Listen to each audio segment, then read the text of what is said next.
નમસ્કાર, કચ્છભૂમિ ન્યૂઝમાં આપનું સ્વાગત છે। મુન્દ્રામાં 17 જેટલા દારૂના હાટડા બંધ ન થાય તો જનતા રેડ કરવાની ચીમકી ઉચ્ચારતા નવીનાળના ગજુભા જાડેજા। આજે શું રજૂઆત હતી તમારી? ખાસ રજૂઆત એ છે કે ભાઈ મુન્દ્રા સિટી પોલીસ સ્ટેશન વિસ્તારની અંદર 70 જેટલા દારૂના હાટડાઓ ખુલ્લેઆમ પોલીસની મહેરબાનીથી હપ્તા લઈને ચાલી રહ્યા છે। એક બાજુ ગુજરાત રાજ્યના નાયબ મુખ્યમંત્રી હર્ષભાઈ સંઘવી બણગા ફૂંકતા હોય કે અમે બધો જેટલા પણ દારૂ ગેરકાયદેસર વેચાય છે એ બધું બંધ કરાવશું, ને બીજી બાજુ ખુલ્લેઆમ દારૂ વેચાય છે એટલી હદે વેચાય છે કે પીઆઈના ઘરની માત્ર 100 થી 200 મીટરના અંતરે દારૂનો વેચાણ થતો વિડીયો વાયરલ થયો હતો પબ્લિકની અંદર। તો પોલીસે એ નોંધ લઈને એ બાબતે તપાસ કરવી જોઈએ। એના સિવાય ભંગારના વાળાઓ હોય, રેતી ખનન અનહદ થઈ રહ્યું છે એ વિસ્તારની અંદર।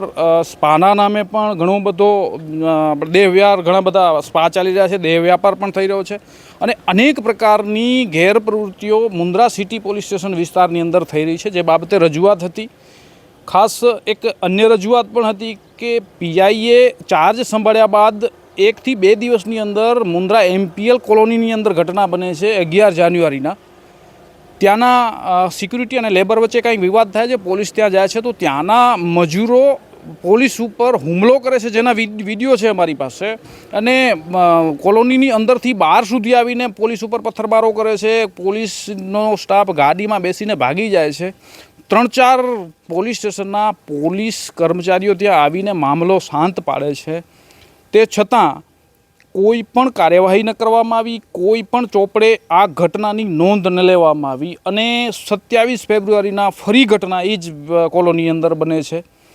અત્યંત ખૂબ ગંભીર જેને ઘટના આપણે કહી શકીએ કે કચ્છની અંદર ક્યારે ન બનેલી ઘટના એવી ઘટના બને છે અને પોલીસ ઉપર હુમલો કરવામાં આવે છે, પોલીસના વાહનો સળગાવી નાખવામાં આવે છે।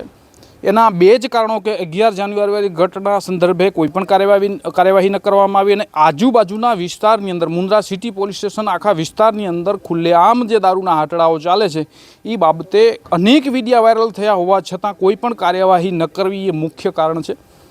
અમારી ખાસ એવી માંગ છે કે ભાઈ પોલીસ સ્ટાફ જો હવે કાર્યવાહી કરવા ન માંગતો હોય તો અમે જનતા રેડ કરીને કાર્યવાહી કરશું, માટે પોલીસ સ્ટાફને વિનંતી કરી છે। અને દારૂના જે પણ હાટડા જ્યાં ચાલે છે એને પણ હું કહું છું કે ભાઈ હવે બંધ કરી નાખો।